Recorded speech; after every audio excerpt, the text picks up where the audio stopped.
थे स्वागत तातिर मिलला त्राही दुई जाए राज्यर कालबैशाखी तेज दर्शक बंधु कौन रही पूरा खबर जाना पूर्व वीडियो को लाइक कर सहित चैनल को सब्सक्राइब करदे और पाखर आस बेलागिन चिन्ह को दबे रखिए। कालबैशाखी प्रभाव में तातिर मिलला त्राही पश्चिम आभ्यंतरीण ओडिशा रे कमिला ताती आभ्यंतरीण ओडिशा रे तापमात्रा 5 रु 12 डिग्री पर्यंत ह्रास पाई।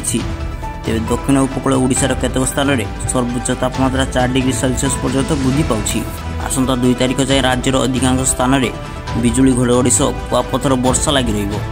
केतेक स्थान में प्रबल वर्षा हो पारे एने पूर्वानुमान करिछि भुवनेश्वर आंचलिक पाणीपाग विभाग केन्द्र।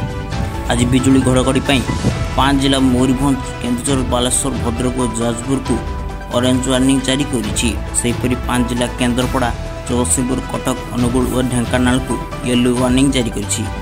5 दिन जाए सर्वोच्च तापमात्रा विशेष परिवर्तन संभावना रही। यापर 2 रु 4 तारिख पर्यंत 4 डिग्री तापमात्रा बढ़ी संभावना रही।